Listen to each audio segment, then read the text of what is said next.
Tip number 5. Enforce your rules fairly. Students feel safer if they know what their boundaries are. Tip 4 is to teach the students the rules and the procedures of the classroom. But that doesn't matter if you don't enforce the rules fairly.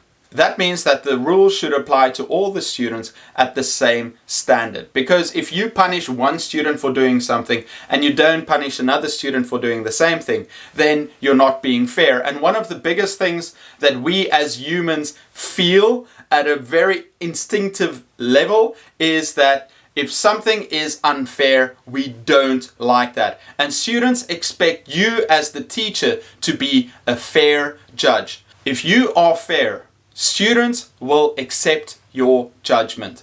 They will listen to you because they feel like they can trust you and you will do the right thing for the class. As a teacher, you should also not be too strict. If there's something small that happens, just turn a blind eye. You don't want to punish students just for doing something small. Sometimes it's better to let it go. For example, if a student might say something bad, but it's not aimed at you or one of the other students, it just comes out in frustration, if it's possible, just ignore it, like you didn't even hear it. So, tip 5. Enforce your rules fairly. Students will feel safer with you if they know they can trust your judgment and they know what their boundaries are in the classroom. Tip number 6. Punish the behavior, not the child. The student isn't bad, but the behavior is unwanted. It is very important for us as teachers to build relationships with our students.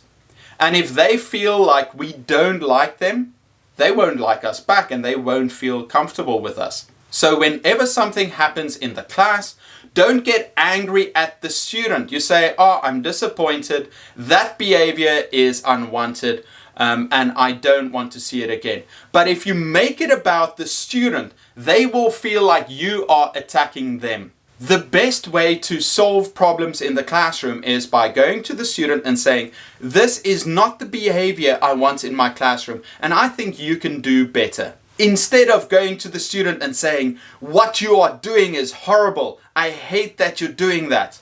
No, you go and you say, listen, this is not the behavior I wanted in my classroom. I think you are much better than this and I want you to try harder in the future. Okay, do you guys understand that? Make sure you punish the behavior and not the child. Number 7, the first minutes of class are crucial. Have work set up for the students to start working as soon as they get into class. Every teacher has a routine for their classroom. Many teachers wait for all the students to come inside, sit down and greet the students and do roll call. But you are wasting precious time. Instead, have the students come in, have a procedure where they have to open up their books and they can review work they've done, or they can preview the work that you will do, or they can take out a book to read, but get them into your classroom and get them working as quickly as possible. You can take roll call while they're sitting down instead of having a discussion with the students.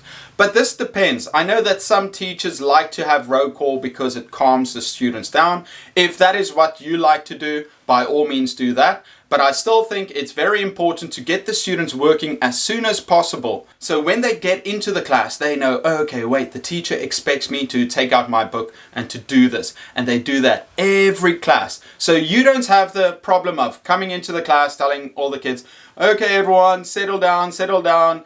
Jimmy, put that away, take your seat. So when they get into the classroom, they have to sit down, they have to take out their books, and they are ready to work.